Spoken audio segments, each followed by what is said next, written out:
क्या देश का फिर से विभाजन चाहते हैं? ये लोग किस आधार पर लड़ाने का कार्य कर रहे हैं? कहते हैं जातीय जनगणना करेंगे। क्यों करेंगे? इसलिए करेंगे जिससे पहले जातीय जनगणना करके अलग अलग जातियों को अलग अलग समूह बनाएंगे, फिर इन जातियों को आपस में लड़ाएंगे और फिर लड़ाने के बाद कहेंगे कि देखो तुम्हारी तो लड़ाई आपस में इतनी ज्यादा है कि तुम सुलझ नहीं पाएगी। अब एक काम करते हैं कि तुम्हें जो ये आरक्षण मिलता है तुम पहले आपस में झगड़ा सुलझा देना, तब तक इस आरक्षण का लाभ मुसलमानों को दे देते हैं।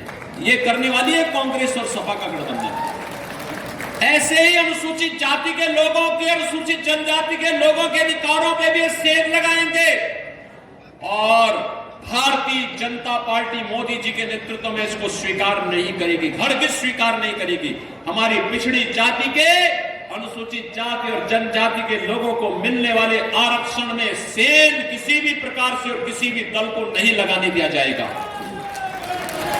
और इसलिए बहनों और भाइयों, हम लोग आए आपसे कहने के लिए, ये चुनाव नए भारत को आत्मनिर्भर और विकसित भारत के रूप में स्थापित करने का है। ये चुनाव तो अब यहां पर श्री हरि विष्णु के अवतार महाराज कल्कि के धाम को एक नया स्वरूप देने का चुनाव है। चुनाव उधर ही जा रहा है। आपने देखा होगा ना, हम लोग कहते थे पहले अयोध्या के बारे में भी लोग यही कहते थे, क्या ये हो पाएगा? बोलते थे ना, जब हम लोग विश्व हिंदू परिषद भाजपा के लोग नारा लगाते थे, बजरंग दल के कार्यकर्ता नारा लगाते थे कि रामलला हम आएंगे, मंदिर वही बनाएंगे, कांग्रेस और सपा के लोग हंसते थे, कहते थे अरे क्या बोल रहे हैं, बोलते थे ना। ये लोग तब भी हंसते थे और तब भी कहते थे, उपहास करते थे हम लोगों का, कहते थे देखो ये कभी हो ही नहीं सकता।